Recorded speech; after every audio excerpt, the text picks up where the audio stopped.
আসসালামু আলাইকুম। লিফট থেকে ভিডিও শুরু করছি। আজকে আসলাম একটা ডেলিভারি নিয়ে, পার্সেল নিয়ে আর কি যাচ্ছি একটা ডেলিভারির জন্য।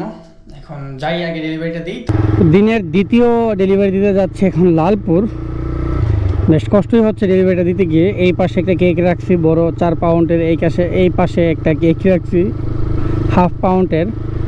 বেশ ঝামেলা হয়ে যাচ্ছে ডেলিভারিটা দিতে। গাড়িও জোরে টানতে পারতেছি না, কারণ প্রচণ্ড পরিমাণে বাতাস আছে। বাতাস থাকলে কেকের ব্যাগটা দুলতেছে, কিছু করার নাই, তারপরেও দেওয়া লাগবে একটু কষ্ট করে।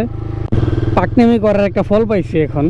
গতকালকে সেম একটা পাইছিলাম, আজকেও পাইলাম। এখন পাকনামিটা হয়েছে কি, এখন উনি যে আমার লোকেশন দিছে বলছে লালপুর বড় ব্রিজের কাছে। এখন লালপুর বড় ব্রিজ আমার জানা মতে আছে একদম বড় ব্রিজ, এইটা 22 মৌজা যাইবার আগে যে ব্রিজটা নতুন হয়েছে ওইটা। এখন ওনার এখানে এসে ফোন দিলাম, বলে এইটা না, বাজারে আসার আগে যে বড় ব্রিজটা ওইটা না, ওইটা ছোটো, কিন্তু ছোটো অনুযায়ী ব্রিজটা মোটামুটি বড় আছে, ছোটো ব্রিজ থেকে বড়। দেখো উনি বলছে বড় ব্রিজ। আমি আইসা পড়ছি প্রায় 1.5 কিলোমিটার ভিতরে। এখন আবার যাচ্ছি 1.5 কিলোমিটার রাইড করে গিয়ে তারপর ওনাকে দিতে হবে পার্সেল। এই হচ্ছে অবস্থা। মাত্র কমপ্লিট করলাম ডেলিভারি দেওয়াটা। বাইরে বাইক কী যে পরিমাণ ঝামেলা হয়েছে এটাতে। ঝামেলা অন্য কোনো ঝামেলা না, কেক কিছু হয় নাই, খাবার সব কিছু একদম আলহামদুলিল্লাহ ঠিক আছে, বাট সময় লাগাইছে প্রচুর অনেক। এখন যাইতে হইব আমার আবার দ্রুত শহরের ভিতরে। সকালের পর এখন একটা ডেলিভারি দিলাম। ডেলিভারিতে একটা ইনসিডেন্ট হয়ে গেল। যেমন উনি আমার প্রায় পাক্কা 10-15 মিনিট বসায় রাখছে, কাস্টমার বসায় রেখে উনি আমাকে 50 টাকা এক্সট্রা দিল।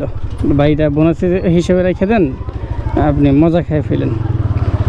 এখন আর কি কমু, জোর করছিলাম যে ভাই লাগবে না লাগবে না, তারপরও দিয়ে গেল যে না ভাই ভাই রাখেন, আমি দিয়ে গেলাম। আচ্ছা যাই হোক, ওগুলো ভিডিও করতে পারি নাই, আসলে ক্যামেরা তখন লাগাই নাই, এটা একটা বোকামি হইলো। ক্যামেরা লাগাই নাই কেন, মাঝে মধ্যে অনেক মহিলা কাস্টমার আসে নেওয়ার জন্য, তো তখন আবার কীভাবে। আচ্ছা যাই ভাবুক, সমস্যা নাই, এখান থেকে ক্যামেরা লাগাই রাখবো। এখন আরেকটা পার্সেল রিসিভ করতে যাইতেছি শ্যামলীবাড়ি মোড়ে। ওই তো সামনে বিল্ডিংটার পরে বিল্ডিংটাতে রিসিভ করব, দেন যাব লালপুর। শ্যামলীবাড়ি মোড় থেকে পার্সেল রিসিভ করলাম। এখন পার্সেলটা এখানে রাখলাম, রেখে যাচ্ছি লালপুর। লালপুর এখান থেকে 17-18 কিলোমিটার দূরে। এক জট কাস্টমার পাইলাম, বলছে বাসায় গিয়ে দিয়ে আসার জন্য। সোহাগদের বাসা কোনটা এখন জিজ্ঞেস করা লাগবে। ওই পার্সেলটা কমপ্লিট করলাম আলহামদুলিল্লাহ। এখন কাস্টমারের বাসায় একবারে দেওয়া লাগছে, অবশ্য ভাই বাসায় নাই, এই জন্য বলছে ভাই বাসায় দিয়ে দেন, দিয়ে দিলাম, সমস্যা নাই। এখন পার্সেলের যে ব্যাগ, এটাও আরেকটা পার্সেল হয়ে গেছে। পিজা ছিল, এটা সুন্দর করে একদম বিছনা চাদর দিয়ে ঘুরা টুরা দিছে যাতে ঠান্ডা না হই। মেবি আজকে এটা দিনের শেষ ডেলিভারি দিয়ে দিলাম। এটা নিয়ে কয়টা হইলো, লালপুর দিলাম 2টা, তারপর বাকিগুলা হিসেব করলে কয়টা হবে।